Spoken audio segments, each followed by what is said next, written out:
Welcome back, everyone, to this International Winter School organized by Università Yulm with the support of the Food and Agriculture Organization of the United Nations.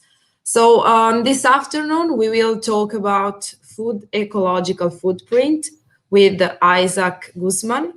Isaac currently works at the FAO as climate change mitigation analyst. His main role is to perform carbon accounting assessments in the agriculture, forestry, and other land use sector, with the use of the ex-ante carbon balance tool, the X-Act, and the X-Act for the value chains. Isaac holds a master's degree in environmental science, policy, and management. That is a joint program with the Central European University in Austria, Lund University in Sweden, Manchester University in the UK, and Aegean University in Greece. Before joining FAO, he worked as project manager in Mexico City Ministry of Environment, where he was in charge of the local environmental management system for the energy and water chapters. So I remind you to write your question in the chat, wherever you may have them. And I leave the floor to Isaac. So thank you for joining us. See you then. Thank you, Paola. I will be sharing my screen with you, so you could see my presentation that I have to use over this small chat that we will have today. So I will just ask to Paola if you can confirm if they can see it now. Yeah, right? Yes, I think yes. Great. So, well, good afternoon, everyone, and thank you for joining. Also, thank you for the invitation today to talk about, as Paula already mentioned, about this tool that we have on FAO named ex-ante carbon balance tool. And we will discuss a bit about what it is and how we can sort of measure sometimes the food carbon footprint. So the outline for the conversation today will be this one. We will start with a little bit of a context. Then we will go for the food and carbon footprint. And then we will delve on the tool. What is this tool? How it can be used, this tool, and what results gives the tool. We will present two, the ex-ante carbon balance tool and a sister tool named ex-ante carbon balance tool for value chains. And then we will have a little bit of time also for Q&A.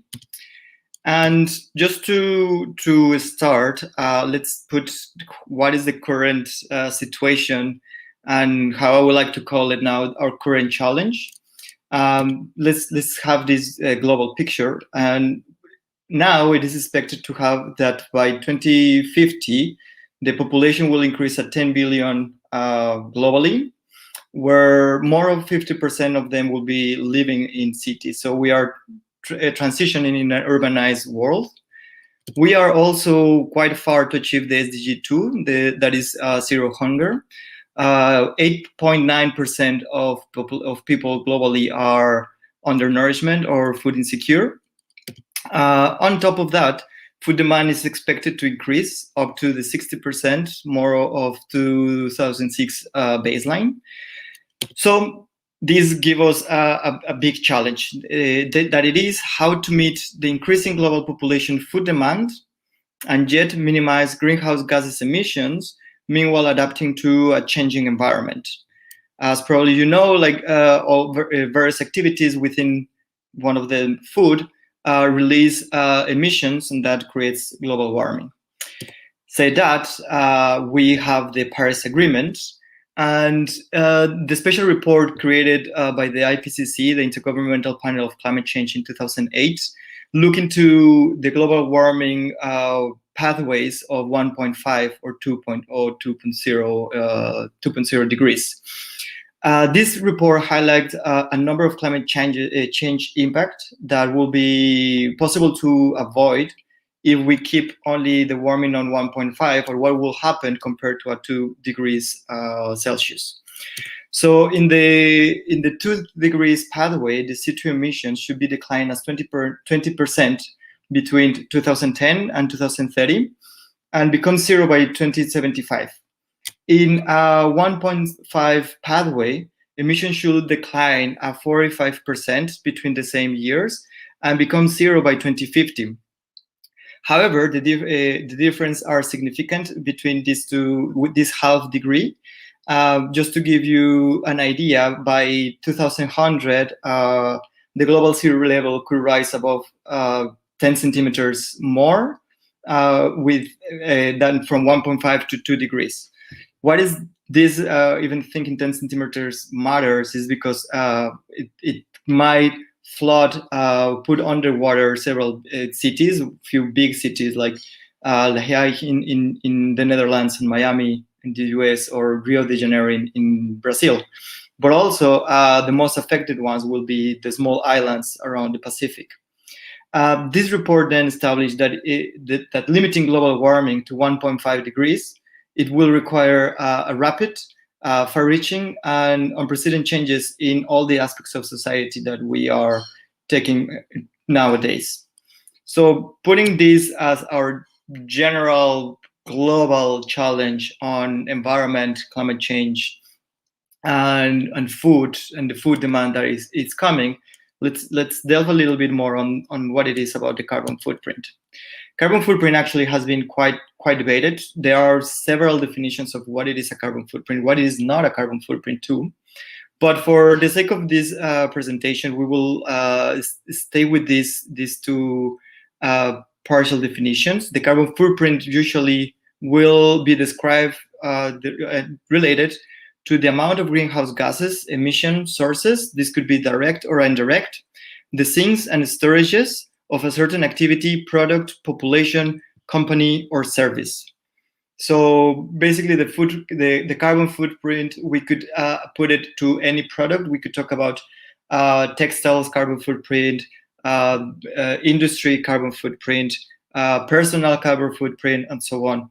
But when we talk about the food sector, we need to see a way more complex system. And just to summarize a little bit what we need to consider, we need to think about the land use, or the land use changes that might be happening.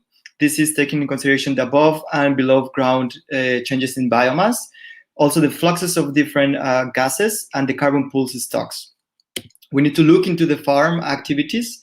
This will be emissions related to production practices, for example, the use and source of fertilizers, the manure to cattle management, tractors or other infrastructure that might be around. Then we move towards the processing. These emissions come from how we convert raw agricultural material into final food products. And it is characterized by being energy intensive. We could also, within processing, and subdivide it more into how food is being packaged. And that will be the material of those packaging, the source of those material, the transportation of that material, and the storage that might happen also during the value chain. This could be at ambient temperature, but also could be with refrigeration. So that includes way more energy to use and other emissions related to refrigerants. And then we have the transport. This is basically emissions coming from use of fossil fuels. Most of our transport is fossil fuel intensive. Few trains in some regions in the world might be energy based. But if we see the bulk of them, most of them are full fuel based. And this will also be depending if they are being transported domestic, locally, or globally. And finally, we have the consumer. That would be, we could gather it as the retail emissions from energy use during the market, or the refrigerants that also they have, and the transport from market to table. So that will be us doing our groceries, the package that is involved on top in few places, and the waste that is being associated to all this. Said that, I mean, sorry for jumping before. Say that we have we need to include different greenhouse gases emissions. This is time-consuming and very expensive. As you can see, we have different realms that we need to be taken into consideration, different gases, different sources. Therefore, it's really important to have cost-effective methods and mechanisms to account for them. They also need to be really practical to be used, and also to have methodologies can change as well. There are different types of methodologies. We could build a system boundary that will mean what are we taking into consideration. As we can see, we have different bounds here. So we could design our system, for example, taking out the consumer, and we could do a carbon footprint, what is happening on the from farm to retailer gate, for example, or just looking into the consumer, and that will be our individual carbon footprint, for example, on food.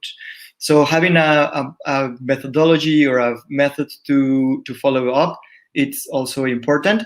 And most important, the greenhouse gases across various food types will look quite different.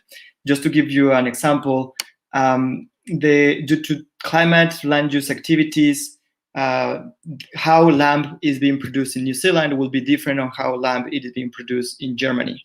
In New Zealand, they could range the flocks all year round, whereas in Germany, for example, they will need to account for supplemental feed or energy in the sheds during the winter time. That will be up to 3 to 5 months, for example.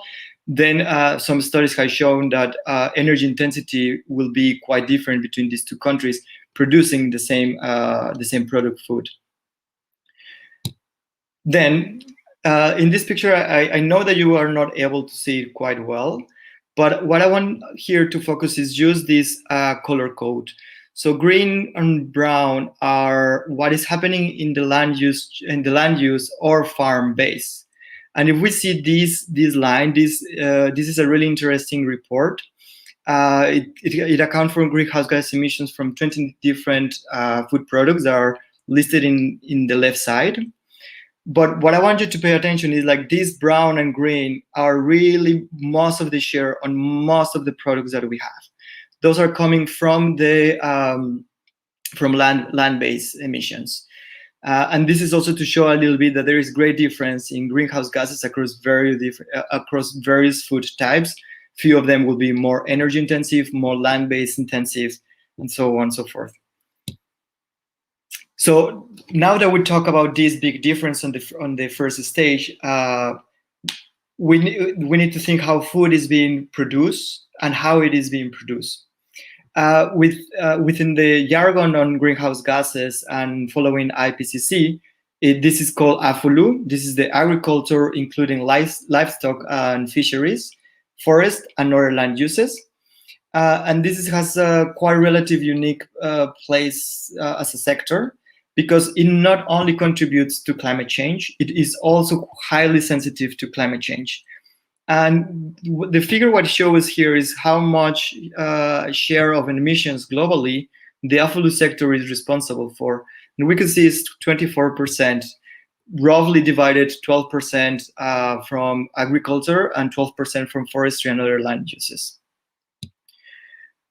On top of that, we have the agri-food value chains. This comprehends the full range of farms, firms, and their successive coordinated value-adding activities that produce particular raw agricultural materials and transform them into particular food products that are sold to final consumers and then disposed after use. All these activities, on top of that 24% that we were talking previously, they will also have their own sources of emission and their own gases. According to the 2019 IPCC report, Climate Change and Land, the food system can account up to 37% of the global greenhouse gases emissions. So the previous 24 is just looking the land-based area and farm, let's call it on-farm emissions. However, if we see further downstream what is happening, those emissions will be still even higher. But food is not that simple. We cannot see it only on that side. Food and all the value chain has a big impact on the socioeconomic relevance. It is an important source of employment and income in both on-farm and off-farm stages, but it also have a lot of challenges. So if we think like around 40 and 50% of all farmers are under subsistence farms, and highly disconnected of different markets. Therefore, also evaluating and analyzing value chains is really important to identify and improve different value chains that we have at the moment and leverage for larger impact. So now I have said too many times greenhouse gases emissions, but what are those emissions? And so to understand that better, I prepared this small slide. So within the AFOLU sector, we could see three main gases. The first gas is carbon dioxide, and the major source of this emission is due to deforestation, soil degradation. This means that forests that have a great capacity to extract carbon dioxide from atmosphere, they convert it into oxygen and then store carbon in biomass. They store carbon in the biomass. This could be the trunk of the tree, and the soils as well. So when they are cut down, there is lost carbon that was captured previously due to photosynthesis. Then the second gas, most important, is nitrous oxide. And these the major source are emissions due to fertilized soils. That means nitrogen that was not absorbed by the plants and transformed by the activity of different bacteria due to nitrification or denitrification, and then releasing nitrous oxide on N2O. And the third gas is methane. Probably you have heard a lot about this. And the most important source, as you might imagine, is methane coming from the enteric fermentation of cattle. So cattle has a big importance and relevance on the greenhouse gases emissions. However, cattle is not the only one emitting methane. Other important methane sources will be burning biomass. That would be a forest being burned to be cleared for perhaps cattle or other crops. But also the release of methane due to practices on flooded rice. They have also emissions on methane, and the manure decomposition of cattle. So said that, this was kind of a general background to understand a little bit what it is, the carbon footprint, where the emissions are coming from, where is the shares in some place to another. Now I will take time to delve in the tools that we have. So a little bit of the history about the tools is that this was developed, the first tool was developed in 2010. That was our exact version 9. And over the years, this version has been reviewed and improved. The last review was actually last year with the launch of the new version this year.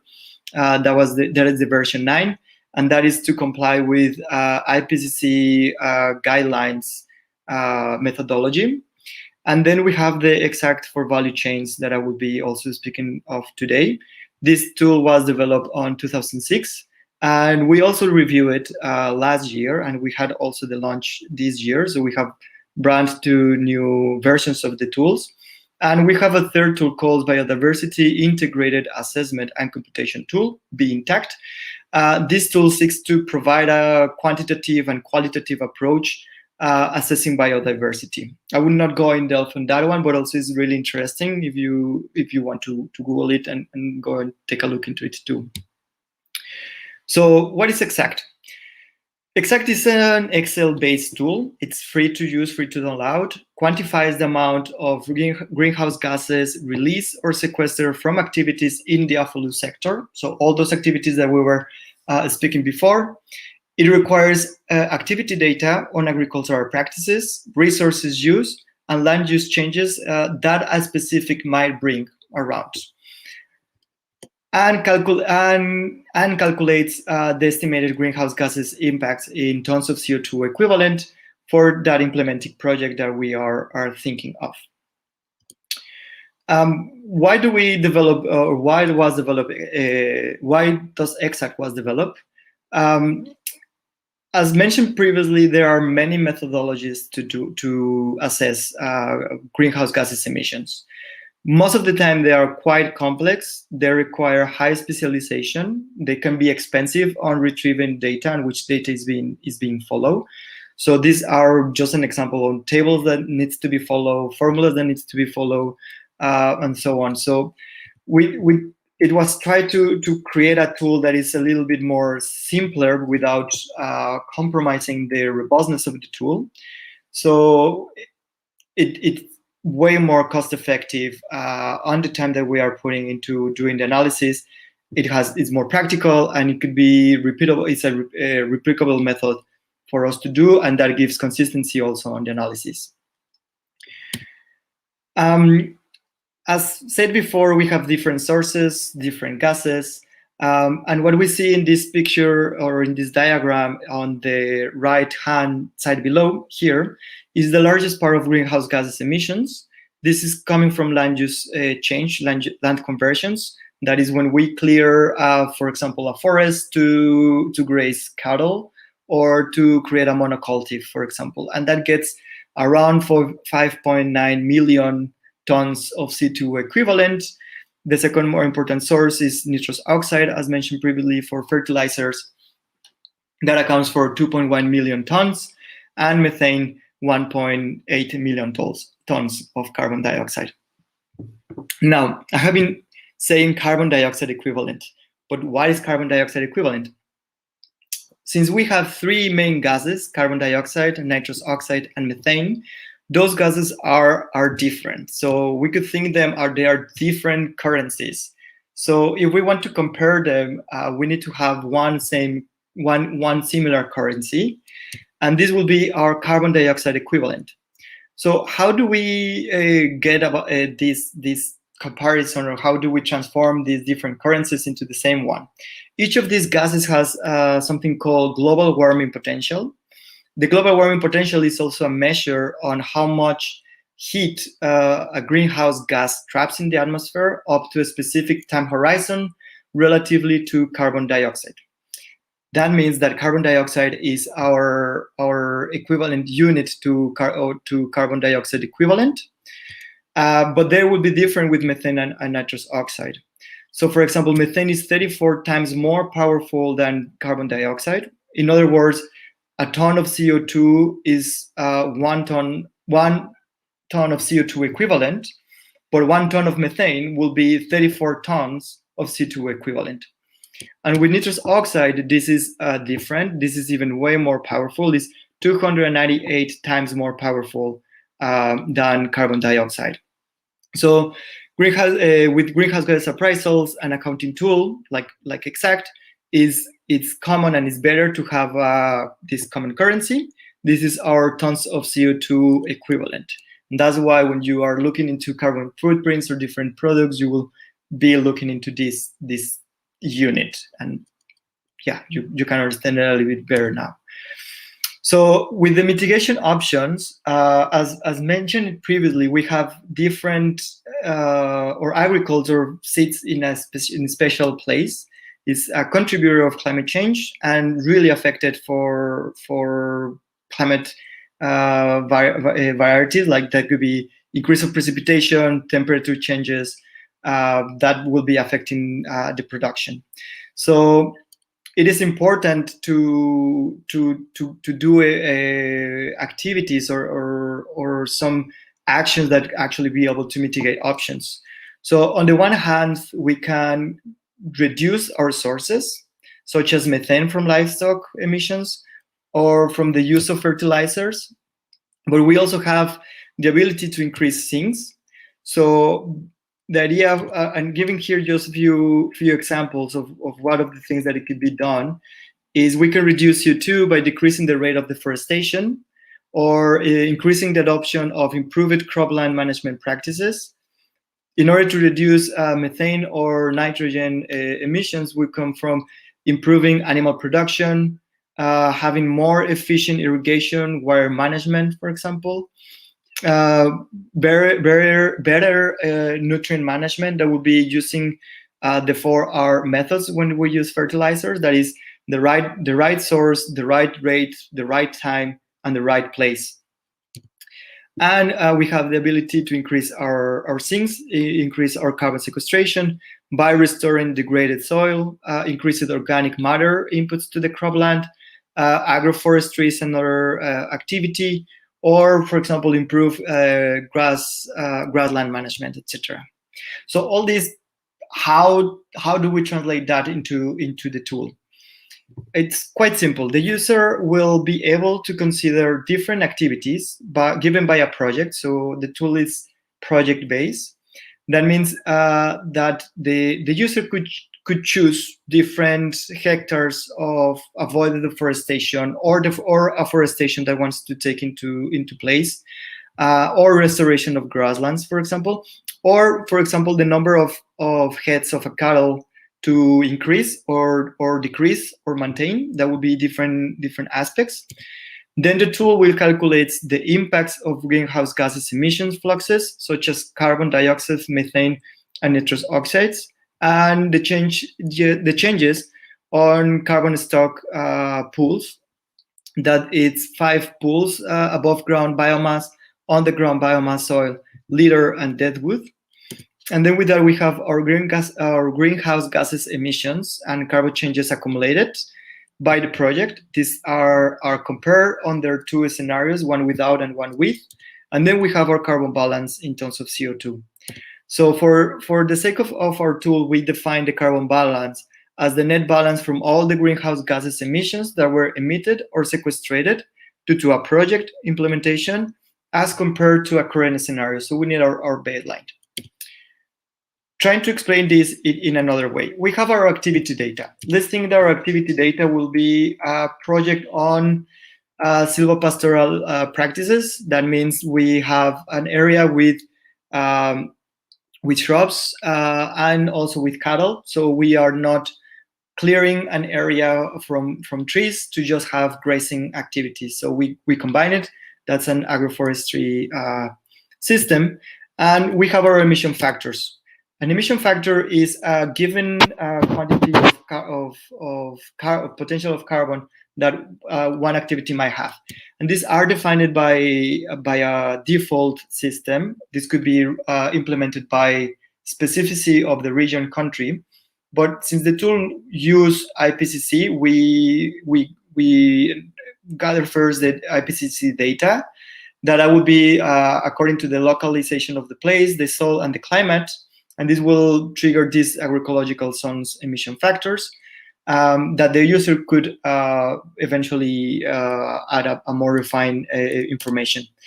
So basically, these 2 activity data and emission factor are multiplied, and then we create our emissions on CO2 equivalent. This is an oversimplified version how we will be looking into that. The advantage of the tool is that it could compare 2 scenarios. So we have our current scenario. We know what is our current situation, what it is happening. We want to compare these 2 scenarios to inform policymakers in order to them to know what a project might look in terms of emission, whereas other projects might look into different emissions, and they can correct from practices that they are doing or some activities that they might want to engage or not. So that will come our scenario without project. That will be what will happen in the future if that project is not implemented. This could be, for example, if we have a deforestation rate in some area and the project wants to avoid that deforestation. So our without project scenario will be the tendency of this deforestation. But with our project scenario, then we answer the question, what will be expected in the future if the project is implemented? That will mean, in this example, how much of those hectares will be avoided to be deforested. This is just a screenshot on how the tool looks like in the result sheet. So we have different indicators, different values. The values in negative means that the project or policy is resulting in less emissions, and we have it under a different time frame for hectares per year, or just hectares, or the total duration of the project that might be longer or shorter.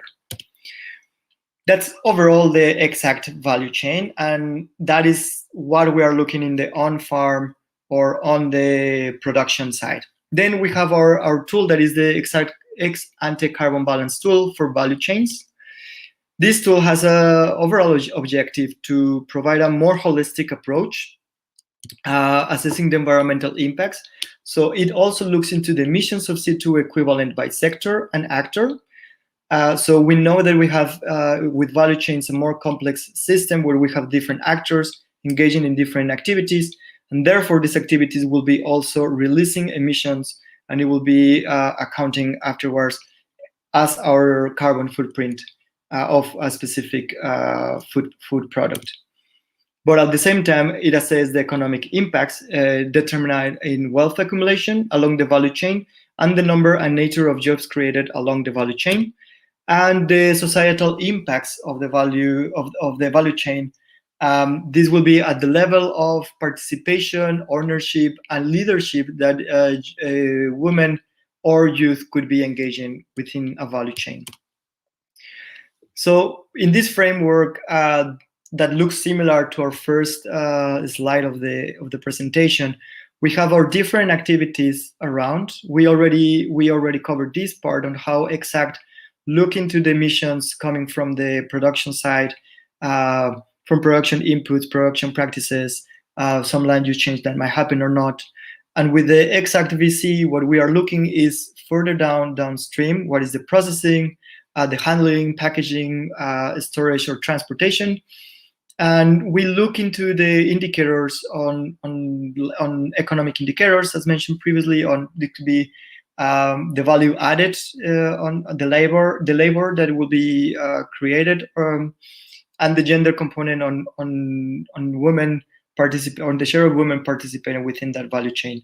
And on top we have SDG Sustainable Development Goals indicator that is to track, and I will go a little bit on that further down. So this slide will show us a schematic representation on what the tool can do. This is the tool recognizes 5 different categories of commodities, so we can input different types of products. It considers an annual snapshot of the value chain. This is in order to simplify how will be a year of this production of a given product, in order to avoid into more assumptions on how it look, how it might change the price over the time frame of I don't know, 10 years or 20 years. So we create just a snapshot to have it more clear and compare it to. Identifies up to 9 categories of actors. Each category of actor, we understand it as a group of individuals, farms, households who share a similar activity and scale. That could be, for example, a small scale producer or a medium scale producer within a value chain, whom these actors could perform one or several of these 5 activities, being production, processing, distribution, packaging, and storage.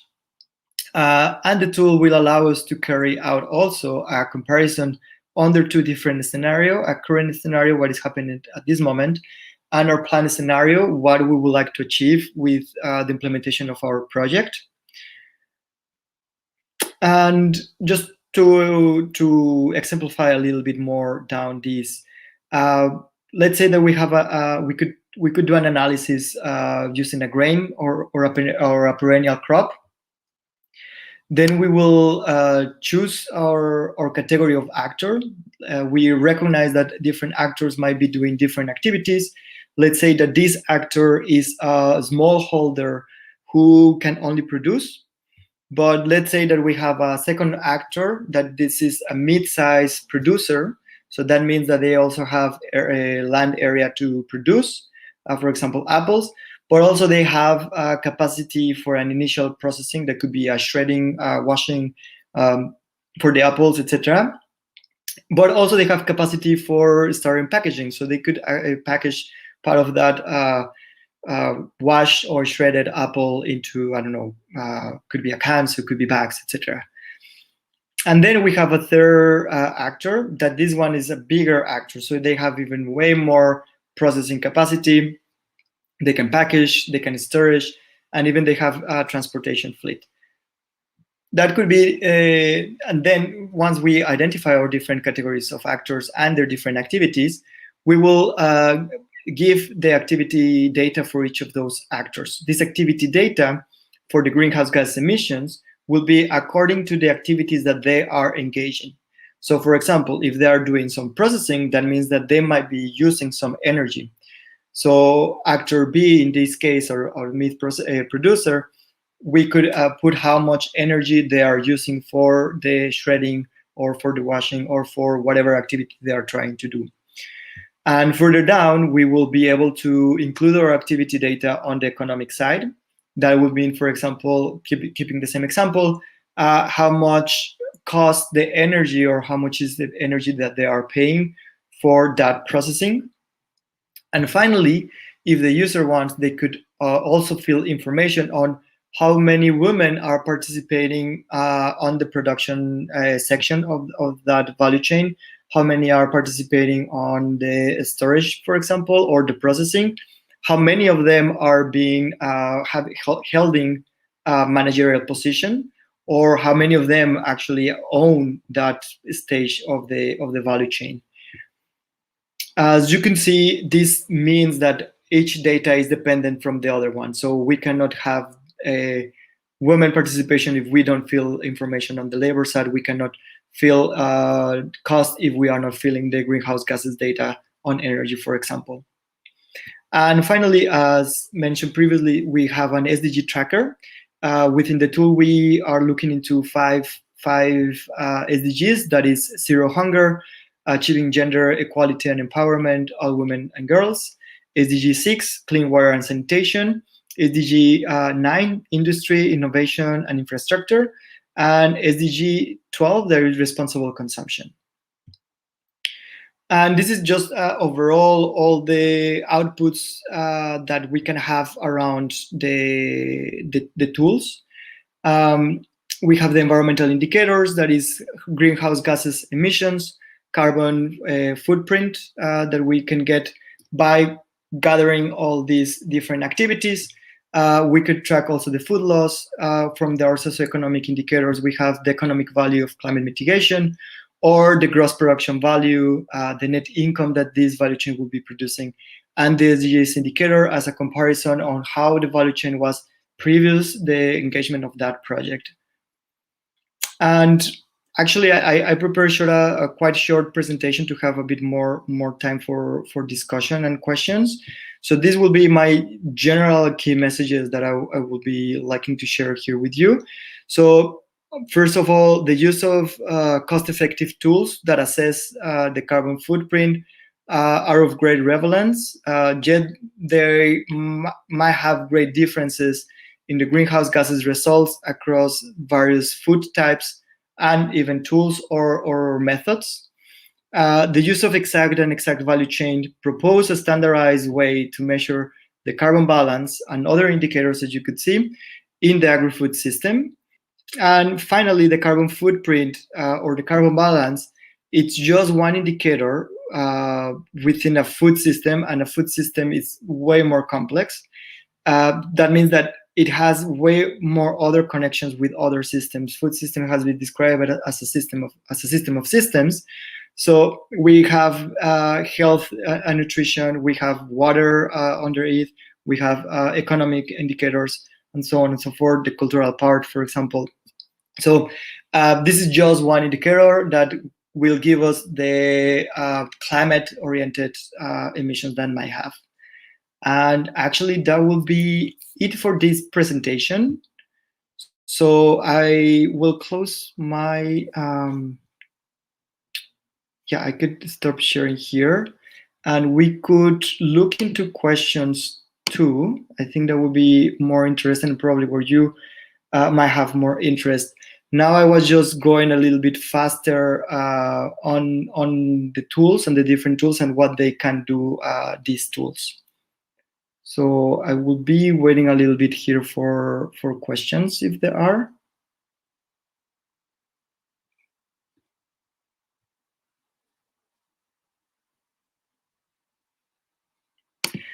There is one question. Any suggestions for us in our daily life? That's a really good question. I like it because at the end, okay, there's two ways to answer this. One, it will be aware or be conscious on what you have around. There is a concept called greenwashing. So greenwashing, it is when by marketing strategies, we try to convince an audience that something is sustainable, where actually it is not sustainable. So it is, I will say, like, then if you see things with a critical eye, looking not only like the advertisement that this is green, like maybe a little bit of a research, that will be good. So suggestions for daily life will be like, inform yourselves, read.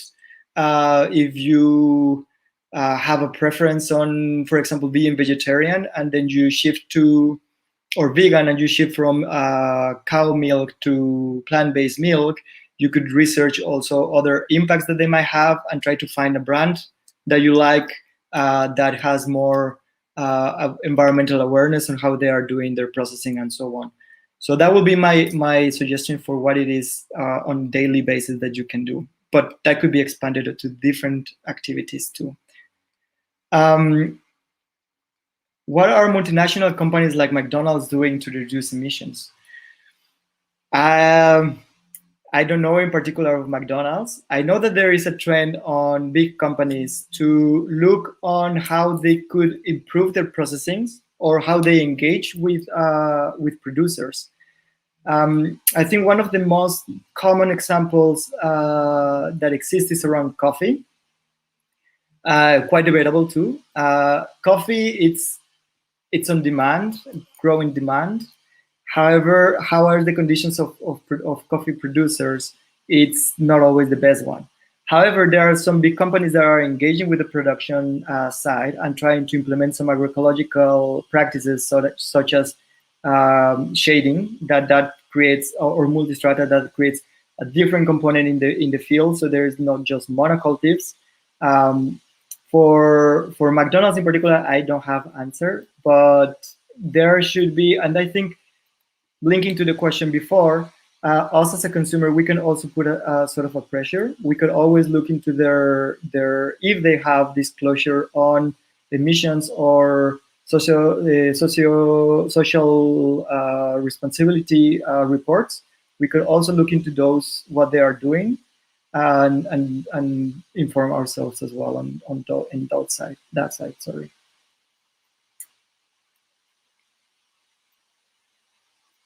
In the presentation, you mentioned women and youth labor participation, but how this contributes to climate change and footprint?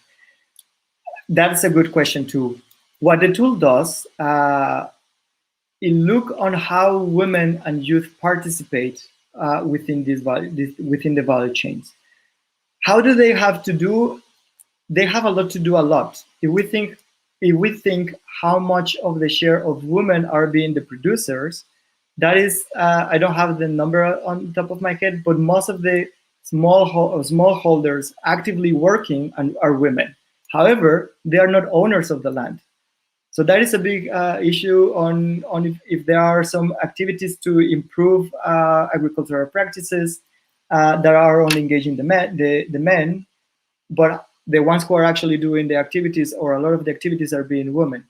So within our tool, what it does is just to give a quite shallow look on how they are being participating, and not just in the participation of they are there, but also it's important to know if they have some agency under that value chain, if they have some managerial or leadership positions that they could strive on, or they actually being owners of the land, as mentioned previously, or even from the activities.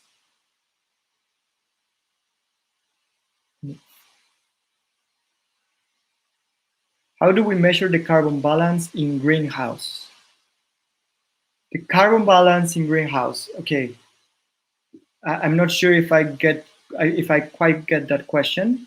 So greenhouses are different emissions, different gases that will stay in the upper layer of the planet, and that will create our climate change effect. The carbon balance, what it does is calculated numerically these gases by activity, and then the carbon balance will compare one activity over another activity, and then we could, that's why I balance. We deduct with our project what will be without the project, and that will give us an indicator that we could inform policy making to say that project might be producing or might be reflecting on this amount of emissions, for example. But I'm not sure if that is what the question meant. What do you think of veganism diet as an attempt to reduce heat island effects? Veganism, this is a really interesting debate, and I think it's way more complex and in-depth debate that I will try to break down in different components now. So on one hand, yes, it is being proved, as we saw in this general graph at the beginning.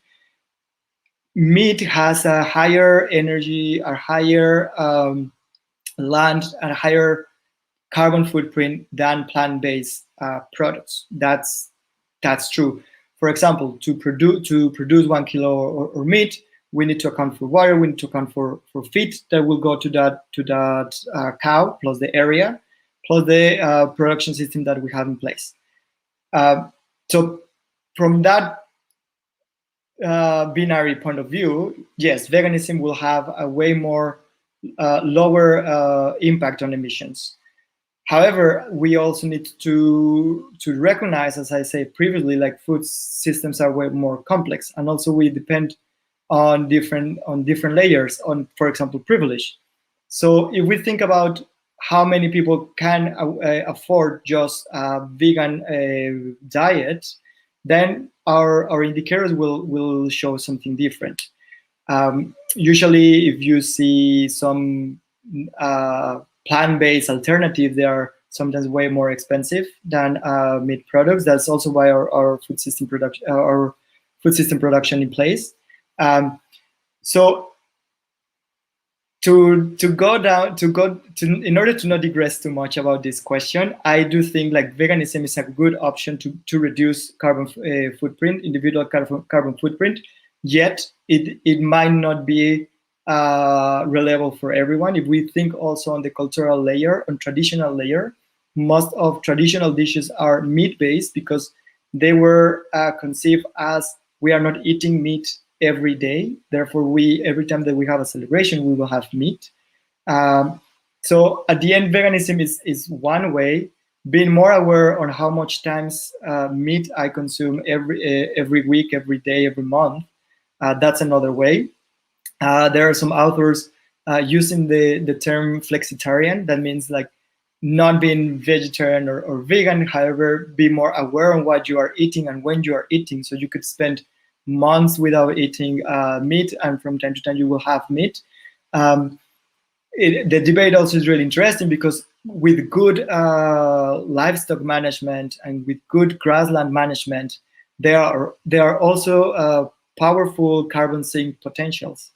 So this kind of demonification on meat is intrinsically bad, not necessarily. The production system that is in place on the mass, that is a different way, and that is how we are getting that much many emissions. Or we need to clear a forest to increase the production on meat. Will it be possible to have governments engaging this conversation, talking about policies? How far are we from governments setting meat consumption limits, for example, with low carbon print in mind? I think there is a shift overall. If we look into the international discussion, I think there are some patterns changes. I will dare to say like some paradigms also changing. Like I will say also with COVID-19 and the pandemic, we came more aware on the fragility of the food system, who is having access to it, who is not having access to it, physically and economically speaking. And with that, also like having the pressures on environment. Like if we continue producing food as our current system, we are pushing some boundaries of our natural resources. Therefore, like other activities such as agroecology or other production practices might be important. Yet, we need to be aware that there are trade-offs. if we think about a nutritional point of view, we cannot just think on shifting towards a vegetarian or veganism diet, because human requirements might be different. The level of, for example, babies still breastfeeding will be different of sedentary man or active man. So the nature requirements also are way different between difference. However, I think also we think also in the Paris Agreement they are pushing more on to look the emissions coming from the agricultural side, this AFOLU sector, but also how we are meeting our national determined contributions on that side, but also on the food production and the consumption side. How can we better ensure accountability towards economy and ecology with multi-million-dollar companies, especially at the grassroots level? That's a tough one, and really good one. I think work from grassroots level and advocacy on transparency and disclosure on how we are, for example, how food is being produced. That would be really interesting to challenge in some way.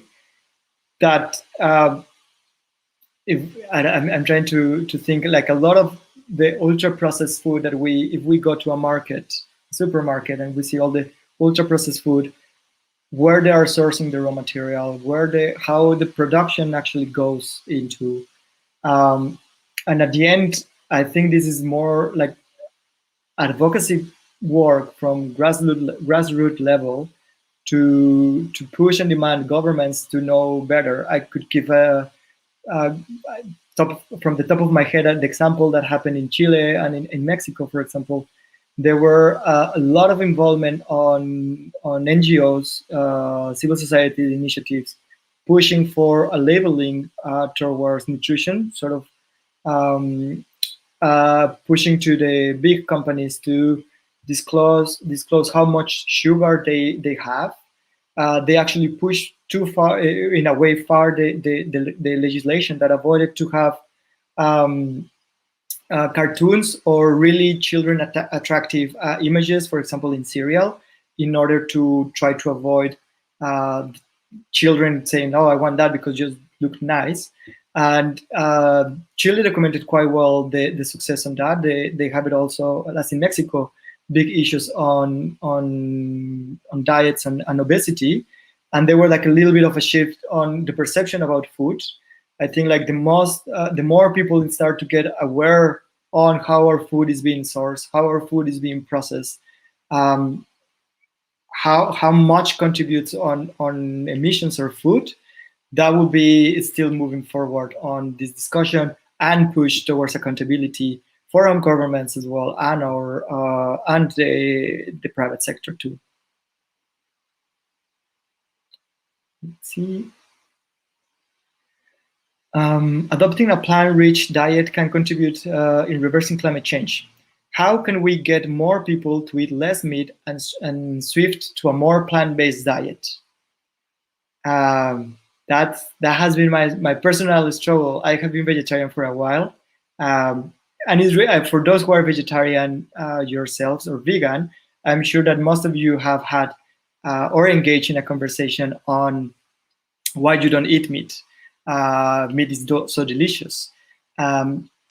So how I always try to explain it and go for it is to bring forward all the missions or the production system that we have in place, like mass production, monocultive, who are hindering mostly this emission. So just by starting like the conversation on make the other one aware on their own patterns. For example, like what I did with family was more like, how many times do you eat meat? And then they say like, oh, not too many. And when they actually account for it, it's like, oh, well, 6 days. Okay, that might be a little bit too much. And there's like the environmental side of why to become vegetarian. There's the moral side and the ethical side why people become vegan. Then you could go also for the nutritional side, like at the end, fats, saturated fats. I think like the reproduction of different ways to become plant-based, it's getting there. It's been pushing. Also, the availability to have those fresh products is getting more. If we think, for example, on farmers market are popping up every time a little bit more. Due to COVID, a lot of community-supported agriculture systems were being used more. That means freshly, locally produced vegetables. So at the end, is I think also push a little bit boundaries for people to experiment a little bit more. I'm speaking more on my personal level experience here. The other part, and just to finish that one, the other one that I like to do a lot is also on the cooking, like how many people cook, and if you compare cooking meat-based and plant-based, then you need to get a little bit more creative when you are doing just plant-based. Otherwise, you put just maybe a steak and some garnish or something, even not that, and then you have a plate. Whereas with being vegetarian, you need to take care a little bit more on, oh, I have my grains, I have some greens, I have some other vegetables. So you become a little bit more creative on how you are cooking. And that experience also is how you are engaging in a different level around the food system. That makes you think at the end how all these emissions productions sources are bringing into our tables. If there are ways in agriculture to reduce the damage in the climate, for example, plant which absorbs the elements that cause these problems. With that mean plants that absorbs the elements that cause these problems. Basically, all plants are absorbing carbon dioxide, all of them. Trees, grass, soil carbon, that's really important. So it's more how is the production system in place. If we have a monoculture, what we do is exhaust the soil. We end up with basically a dead soil that erodes, and in some point that soil had carbon storage. That's what we call carbon pools. When it's degraded, and that is releasing the emissions of the carbon dioxide. There are practices now more like into regenerative agriculture or agroforestry that try to mix. So, for example, in Mexico, what they do a lot is mixing maize and beans. So beans are really good on fixating nitrogen, that the plants need nitrogen to grow. That means that the farmer might be using a little bit less of nitrogen fertilizers. That is one way. So if the question goes on that, I think like agroecology, agroforestry systems are those who are trying to create some sort of a different balance within the soil. For example, when we see a multi-strata system, we have different layers to create a different type of shades. But putting, for example, like perennials, then we can have smaller trees as coffee beans, and on the ground level we can have like beans, for example, or other type of grains in that way. So puzzles. So that's a different way to do or to engage into agriculture. Do you believe that a vegan person who reduces the use of plastics and consumes seasonal and local vegetables and fruits will reduce his ecological footprint and not be part of climate change? Well, yes. The person who, if we are become aware on all these individual carbon footprint that we have, we will be reducing it, definitely. That means, and that relates to the very, very first question, how do we act individually? Like, for example, you could put it to many things, like cycle more than driving. If you do groceries, bring your own bag. Don't use plastic. However, if we think about in the system that we are embedded about it, if we go even to the supermarket, we find everything on plastics. But we have the farmers market option that most of the times is plastic free. So yes, these different activities will be reducing our individual carbon footprint hence the emissions that we as individuals are putting to the load towards climate change. Will meat producers reduce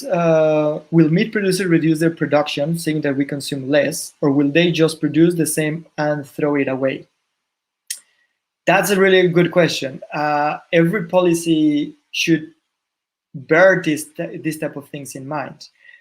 That's why it's way more complex. It's not just that, well, if we shift to a plant-based diet, then the meat diet is shift away. What they will do, or what would happen with that? Then they will be throwing it away. That at the end, that will not solve our problem. Silo thinking, it's a little bit it counteracts a little bit the process that might happen. As I mentioned before, like having a good grassland management of cattle will actually be quite good in improving soil quality, in improving carbon pools, soil carbon pools.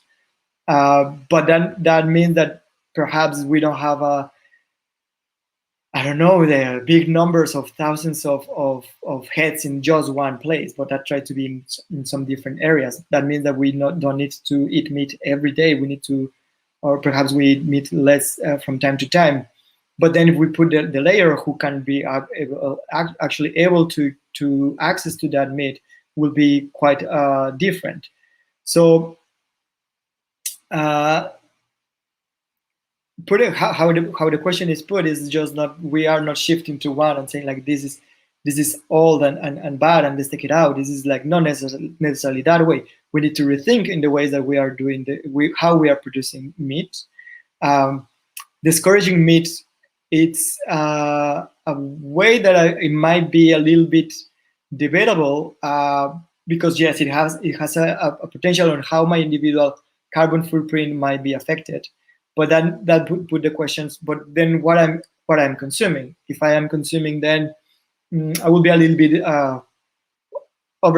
exaggerating here. But let's say that I stop totally my meat consumption, and then I'm eating just quinoa, a grain mostly produced in Latin America, because it's put as a great grain with great benefits.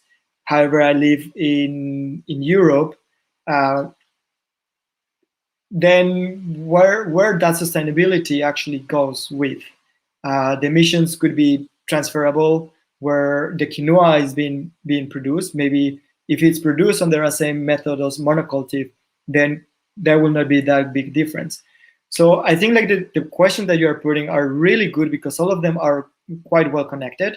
There is the matter of transparency and accountability, how our food is being produced, how our food is being sourced. The debate about plant-based, meat-based is also really interesting because we cannot silo thinking on this is our one way to reduce it. We need to rethink how we're being, or the system. How are we producing? How are our supply chain is working actually? If it's copied by big companies or if it's distributed by different cooperatives, etc., etc. So that's a multi-layer and way more complex discussion that I'm glad to see your questions in this level. What about the biotechnology? Can be a chance to find new ways for reducing emissions. I'm sure there are already. I haven't followed up that much reading on that section, but there are different ways of growing food. Maybe it doesn't fall in the realm of biotechnology, but just thinking on dripping or hydroponic lettuce production, for example, that it requires more amount of land, less amount of water, less amount of economic investment, etc. I think that innovation here comes keyword on how we are doing the production, how we are advancing on different type of production schemes, strategies, systems that are in line. So there is no one silver bullet. There are several ways to go through it. And I'm sure there are already a lot of things going on around biotechnology and innovation on that side. What about zero waste movement? Well, I embrace it. Zero waste movement, it's interesting at the end. If we going back to the supermarket example, if we go and we see everything into plastic, then that plastic was sourced somewhere, as we see on our carbon footprint diagram. Packaging is part of it, how the package is being sourced, how it was produced, all that adds to this carbon footprint. So the zero waste, of course, is good. With food, what we have is something really interesting. Food is also can be looped in back to the system as a composting. So that not only goes back to the loop. That doesn't mean that we have one way to dispose our organic products, but also that will be transformed into something new that will be rich soil, which is really good for farmers because they always embrace having rich soil. That means rich soil that it could hold better the water, it could retain nitrogen better, and that's good for the plants at the end. So with food also we could create biodigestion systems. That means production of alternative energy that could be looped into how food is being produced, for example. So yeah, zero waste is totally good and embraced here. Do you believe that MGOs plants will affect positively the decrease of food footprint by reducing the use of pesticides and fertilizers? I don't know. I haven't read, and this is totally ignorance on my side. I haven't read on advances on GMOs I know that they can withstand better few conditions, but not necessarily the reduce of fertilizers or pesticides. So because at the end, the idea is that they might withstand better few pesticides. So in the pesticides, yes, but the fertilizer, they still might require a quantity. So I totally cannot answer much that question, but it will be interesting to read about it. So wouldn't it be more beneficial to the environment to rethink about veganism in a way of meeting the person's potential by adapting to their own reality rather than being an all or nothing situation? I do agree on that. I would not say it's an all or nothing situation.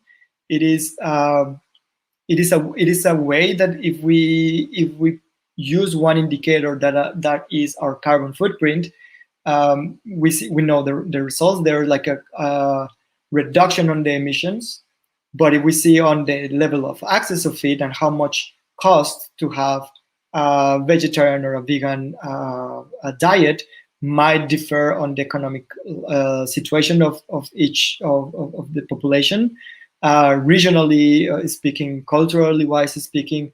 So yeah, I do agree with that comment. It's at this moment it's also something like personal decision that we are taking. It will be interesting how governments start to promote or to encourage plant-based diets. What is planting a single crop over wide acreage called? Monocultive, I think what you meant. So when we have one crop, for example, wheat, and we are only planting wheat in a big extension of area, we just keep it, that would be a monocultive. I think that question goes into that. How this new technology of producing meat by stem cells can help to reduce carbon footprint.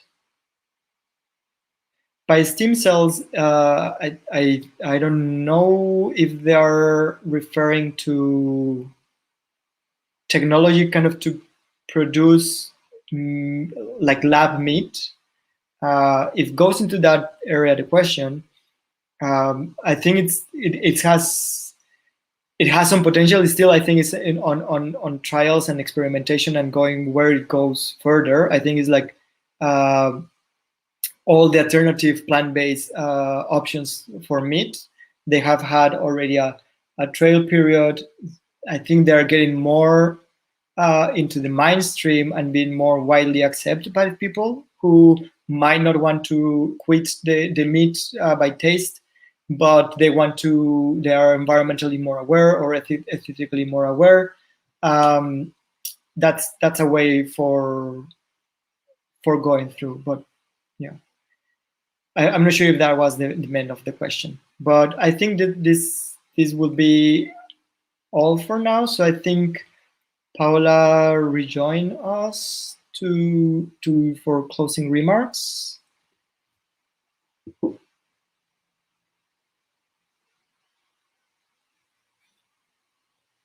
I'm sorry.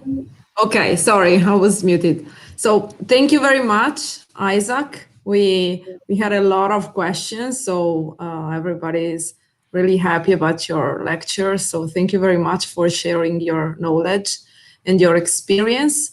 I just want to thank you, all the audience today, and just to remind you that tomorrow we will have another section, the second day of the International Winter School. We will speak about the influence of food and chefs on culture and society in the morning, and about food security and food safety in the afternoon. We will also have a presentation of our university at the end of the first part. So if you want to join us, we will be very happy to welcome you and to answer to your question. So I just want to invite you to continue to send us questions. So we will gather them, and we will use them to stimulate the dialogue on Friday afternoon. So thank you very much for today. We hope you enjoy and hope to see you tomorrow. Thank you very much.